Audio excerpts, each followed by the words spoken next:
Lalu pada saat itu kata Nabi SAW, akulah Rasul pertama, utusan Allah yang menyeberangkan umatnya di atas sirat. Dan tidak ada seorang pun pada hari itu yang berbicara kecuali para Rasul. Ucapan para Rasul pada hari itu ialah, ya Allah selamatkan, selamatkan. Di neraka Jahannam terdapat besi-besi runcing seperti duri sa'dan. Jadi ada satu pohon, durinya itu seperti pedang bentuknya, tajam sekali, gitu kan. Dan kalau pedang biasanya satu sisi saja tajam, ini enggak, kiri kanannya kalau disentuh tajam. Biasanya kan duri bagian atasnya, ini enggak, semua batangnya itu tajam semuanya. Apakah kalian pernah melihat duri sa'dan? Mereka menjawab iya. Beliau melanjutkan, iya seperti duri sa'dan, cuma tidak ada yang mengetahui kadar besarnya kecuali Allah. Tidak ada yang mengetahui yang menyambar manusia tergantung pada perbuatannya, maksudnya yang lewat di atas sirat, dan sudah pernah kita jelaskan ini. Maka orang-orang yang harus masuk neraka dulu akan disambar oleh duri itu.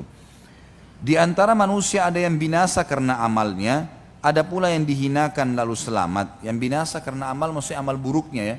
Dia kafir, dia banyak berbuat dosa, maka dia binasa masuk neraka. Ada juga orang yang dihinakan lalu selamat, maksudnya dia bisa bermakna seperti yang saya pernah sebutkan.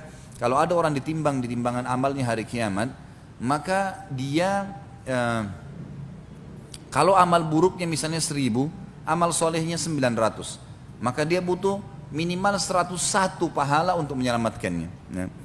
Lalu datanglah orang-orang yang memberikan syafaat untuk dia, sehingga akhirnya dia dapat 101 pahala tambahan, selamat dia. Dengan satu pahala selamat masuk surga. Tapi karena tadinya sebenarnya kalau tidak ada yang bantu dia harus masuk neraka dulu. Ini yang dimaksud dengan makna. Ada pula orang yang dihinakan, dia sebenarnya terhina bisa masuk neraka, tapi akhirnya selamat. Ini bisa bermakna ini, karena dia dapat syafaat, dia ditolong. Makna yang lain adalah orang-orang yang sudah terlanjur masuk neraka karena beriman dikeluarkan melalui syafaat orang-orang yang beriman. Hingga ketika Allah hendak memberi rahmat pada siapa yang dikehendakinya dari ahli neraka, maksudnya Allah keluarkan mereka, maka Allah memerintahkan para malaikat agar mengeluarkan siapa saja yang menyembah Allah. Lalu para malaikat mengeluarkan mereka dan mengenali mereka lewat bekas sujud, karena Allah mengharamkan pada neraka untuk melahap bekas sujud. Akhirnya mereka dikeluarkan dari neraka dalam keadaan telah hangus terbakar. Lantas disiramkan kepada mereka air kehidupan, sehingga mereka tumbuh sebagaimana biji-bijian tumbuh di aliran air. Kemudian Allah selesai mengadili di antara para hambanya. Dan masih ada satu orang yang berada di antara surga dan neraka. Ia adalah penduduk neraka yang termasuk yang terakhir masuk surga.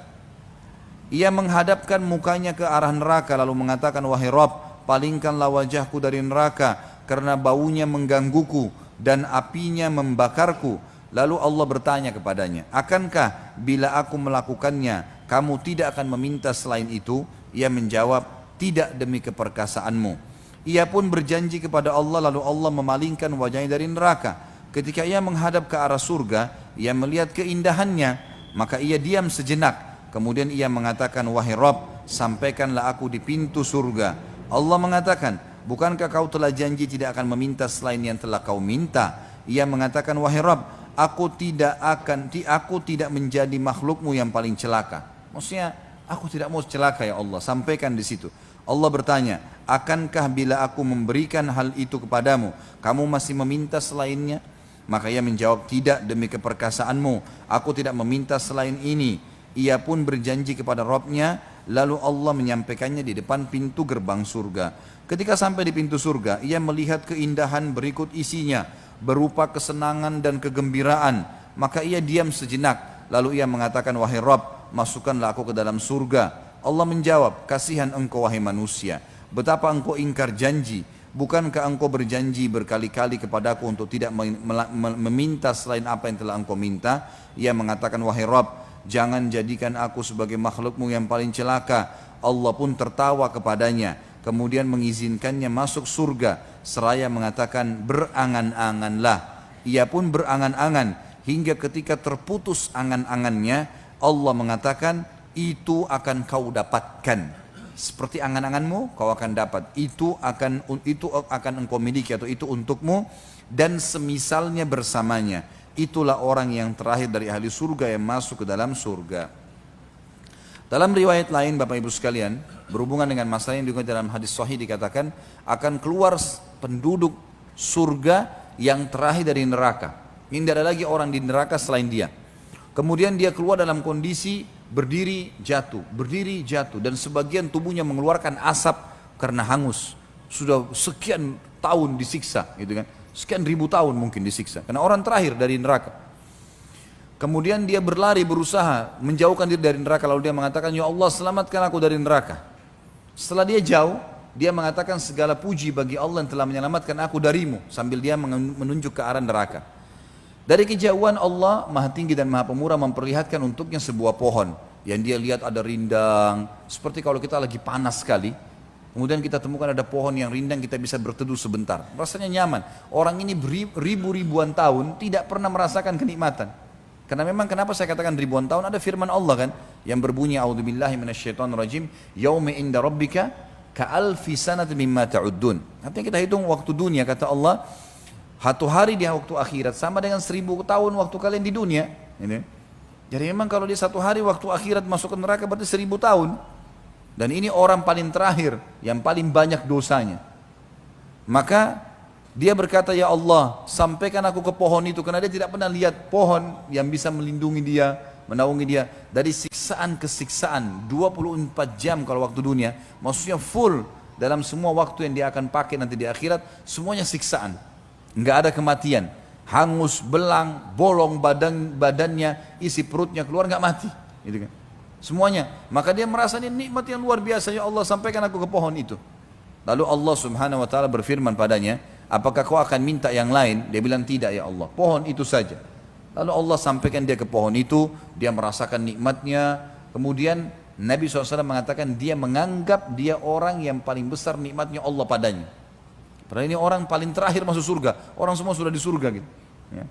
Jadi saya sarankan jangan jadi orang ini. Gitu. Ya. Jadi orang yang dari awal masuk surga tanpa hisab, dan bisa kalau mau. Asal mau ya, karena banyak orang yang tidak mau tentunya. Ya. Kemudian kata Nabi SAW, Allah setelah dia puas dengan naungan pohon itu memberikan kepada dia pohon lebih besar, ada buah-buahannya, ada airnya. Lalu kemudian dia pun meminta, dia mau minta sama Allah, dia malu, tapi dia tergoda melihat buah-buahan. Ini tadi cuma pohon, ini ada buah, ada air. Maka dia mengatakan, ya Allah, aku memohon ya, pohon dan buah itu serta air, dan saya tidak minta yang lain. Kata Allah, apa kau yakin kau tidak minta yang lain? Dia bilang tidak. Maka Allah pun menyampaikan di pohon tersebut, dia makan, dia nikmatin airnya segala macam, dan dia menganggap dia orang yang paling besar nikmat Allah padanya. Kemudian setelah dia puas, Allah SWT dari kejauhan membukakan baginya pintu gerbang surga. Tercium olehnya bau wangi surga. Lalu dia lihat orang-orang surga pakai baju sutra, luar biasa fasilitas istanahnya, kenikmatan yang abadi, luar biasa. Dia meminta sama Allah tapi dia malu. Dia sudah janji tadi tidak minta yang lain, cuma surga. Maka dia bilang, ya Allah masukkan aku ke dalam surgamu dan aku tidak akan minta yang lain. Gitu. Maka Allah SWT mengatakan, hai anak Adam, sungguh kau tidak pernah puas dengan apa yang aku berikan. Apakah kau ridha kalau aku memberikan untukmu seperti yang dimiliki oleh raja terkaya dunia? Maka dia mengatakan, tentu hai Tuhanku, aku ridha. Raja terkaya dunia siapa? Nabi Sulaiman alaihissalam. Enggak ada lebih kaya dari Nabi Sulaiman alaihissalam. Ya. Kalau mau kemana-mana, mau ke singgasana dari ranjang tidurnya saja, angin yang bawa, enggak injak tanah lagi. Alaihissalam, luar biasa kelebihannya. Istananya dari kaca, segala macam jin semuanya bisa tunduk dengan dia. Hewan-hewan bisa ngerti bahasanya. Maka Allah SWT mengatakan, apa kau ridho kalau aku berikan kamu yang dimiliki raja terkaya dunia? Dia bilang, aku ridho hai Tuhanku. Maka Allah mengatakan, dan engkau akan dapat yang serupa dengannya, double. Dia mengatakan, aku ridho hai Tuhanku. Allah bilang, kau akan dapat serupa dengannya. Aku ridho hai Tuhanku, sampai 10 kali. Karena gembiranya sudah 10 kali. 10 kali yang dimiliki Raja Sulaiman alaihissalam, ini luar biasa. Ya. Maka kata dia, ya Allah, engkau hambaku dan aku Tuhanmu. Karena gembiranya, dibalik sama dia. Lalu Nabi SAW tersenyum menyampaikan hadis ini sampai urat leher beliau terlihat alaihissalam. Dia berita gembira. Ini nikmat orang yang paling rendah di surga. 10 kali lipat yang dimiliki raja terkaya dunia. Bagaimana dengan orang yang dari awal masuk? Bagaimana orang yang masuk surga tanpa hisab? Yang surga Firdaus yang luar biasa.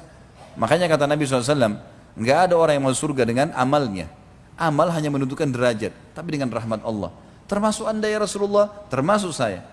Kalau bukan karena Allah menyelimuti saya dengan rahmatnya, maka tentu juga tidak bisa dapat. Semua masuk dengan rahmatnya Allah. Dan kata Nabi SAW dalam hadis lain, kalau kalian minta surga, mintalah Firdaus, karena dia tempat tertinggi di surga. Kita mungkin tidak bisa mengukur amal kita yang sedikit dengan surga Firdaus, tapi rahmatnya Allah. Ngerengek sama Allah Subhanahu wa ta'ala. Ya Allah, surga Firdaus, ya Allah, Allah maha penyayang, maha pendengar. Tinggal minta saja, dikasih.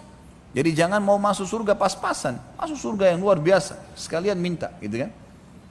Walaupun sebenarnya orang yang paling rendah di surga seperti ini nikmatnya.